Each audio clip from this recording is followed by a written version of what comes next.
Russell Westbrook. I think in terms of his north to south play, and the way he can play downhill, he reminds me a lot of Jason Kidd, the way that he can get into a straight line. I'm not talking about, obviously, distributing the ball. That's something that Russell's working on, but it's the straight line going from point A to point B. I think that he's got a lot of Jay Kidd in him that way. Fire away, y'all. I got one. Alvin Robinson. I was going to say Alvin Alvin, but Robinson. Alvin didn't have that kind of offense. He didn't have the offensive game. Yeah, but in terms of the body and the quickness and really getting around the rim and dunking instead of getting around the rim and finishing with trick layups. You know, Russell dunks from a standstill. You know what I mean? Like most point guards are dunking from standstills. They get a run, start, or whatever. Maybe a young Latrell Sprewell in Golden State, when he came into everything was catch it and go. And that's the first one I can think of. Transition, grab the ball off the rim, he'd be out and go.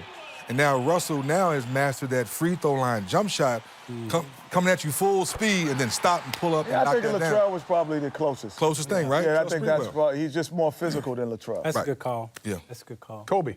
I would have to say Jordan. You know, he's, you know, from mannerisms and everything. I think the way he walked, the way he talked, shoots, the way he carries himself. You know, and it's not a bad role model to have. No, not a bad person to emulate.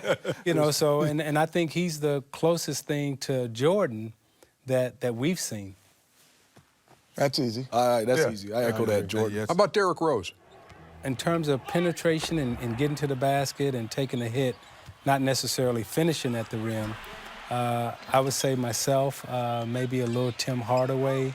I think the guards, you know, coming out of Chicago, know how to give to the rim and know how to take a hit. Now, we never had the athleticism that he has because he gets to the rim and he finishes with a dunk. But if he can ever put a jump shot within his game, you know, to me, he's an athletic Rod Strickland. Ooh, that's where I was going too. Yep. Yeah, he does the way Rod Strickland used to score and get in lane, but he just wasn't as explosive athletically. Well, you said something earlier that because Rod wasn't a great outside shooter, his ball handling was off the chart. So he would cross you up, get you off your feet, and get you to the basket. I also think Derek handles that rock. Yeah. Kevin Johnson. I mean, he reminds me a little, not quite, you know, obviously he might be, it's more powerful than Kevin Johnson. But KJ was somebody that got to the rim, could finish in, you know, amongst the trees. And was somebody who was super athletic.